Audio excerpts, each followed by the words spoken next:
এই দেখো চুলাত নারিকেল বসে দিছি পুলি পিঠা বানানোর জন্য।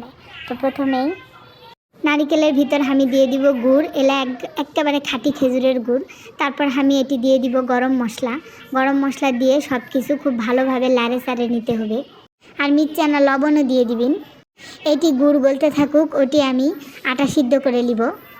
একটা পাতিলের পানি বসে দিছি, আর এটি দেখো গুড় গলে গেছে, একেবারে সুন্দর নারিকেলের সাথে মিশে গেছে। তারপর স্বাদ বাড়ানোর জন্য আমি এটি দিয়ে দিব 2 চামচ গুঁড়া দুধ দিলে স্বাদ অনেক বেড়ে যাবে, এই জন্যই দিচ্ছি আর কিছু অল্প। তারপর লাড়ে সাড়ে আমি একটা বাটিতে নিয়ে নিব। তারপর ওটি আমি পানির মধ্যে দিয়ে দিব আটা দিয়ে ঢাকনা দিয়ে খুব ভালো করে সিদ্ধ করে নিতে হবে। সিদ্ধ না করে নিলে কিন্তু হবে না। তারপর আমি মনে করো মেলাক্ষণ লাগায় এগুলান মথে লিছি। এত মথা তোমাকে দেখাচ্ছি না গো, কারণ এটা মেলাক্ষণ লাগায় মথে নিতে হয়। একবারে ডলে ডলে ডলে ডলে মথে নিতে হবে। যত ভালো করে মথে নেওয়া পারবেন পিঠা কিন্তু ততই মজা হবে।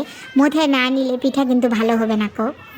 যাই হোক, আমার এটি মথে নেওয়া হয়ে গেছে। তারপর আমি একটা বড় করে রুটি বানিয়ে নিব। এটি বেশকে আটা দিয়ে গোল করে সুন্দর করে একটা বড় রুটি বানিয়ে নিতে হবে, কিন্তু এনা মোটা, বেশি পাতলা করা যাবে না কো। আমি বেশি পাতলা করি নিকো। তারপর তোমাকে ঘরের যদি একটা স্টিলের গ্লাস থাকে সেটা দিয়ে গোল গোল করে কাটিয়ে নিবিন। এই দেখো আমি এই যে ইনকারা স্টিলের গ্লাস দিয়ে সুন্দর করে গোল গোল করে কাটিয়ে নিছি। তারপর মনে করো যে এলানের মধ্যে ওই নারিকেলের পুর ভরে দিতে হবে। ভরে দিয়ে সুন্দর একটা শেপ করে নিলেই মনে করো যে পিঠা একদম রেডি। দেখতে যতটা সোজা মনে হচ্ছে বিষয়টা কিন্তু ততটা সোজা লয় কো, বিষয়টা না কঠিনই আছে। আর এদিকে আমার ভাগ্যটা মেলা ভালো, কারণ আমার বাড়িতে আছে একটা মাস্টার শেফ, সেটা হলো আমার সোলপলেকেরে বাপ। তো সোলপলেকেরে বাপেকে আমি দিয়ে দিছি পিঠার শেপ দেওয়ার জন্য। এই দেখো সেই সুন্দর করে পিঠার শেপ দিয়ে দিচ্ছে আমাকে।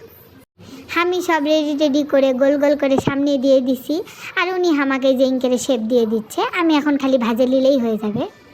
তো যাই হোক, ভিডিও করতে করতে পিঠা আমার প্রায় বানিয়ে নেওয়া হয়ে গেছে।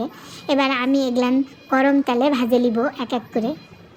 তারপর মশমশা করে ভাজে নিতে হবে, আর গরম গরম খেতে হবে। মনে করো যে সেই স্বাদ একেবারে সেই মজা। তোমরাও চাইলে ইনকেরে ঝটপট পিঠা বানিয়ে নিতে পারবেন।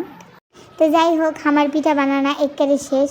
কেমন হয়েছে তোমরা আমাকে কমেন্ট করে জানাবেন। সবাই ভালো থাকবেন, সুস্থ থাকবেন। আল্লাহ হাফেজ।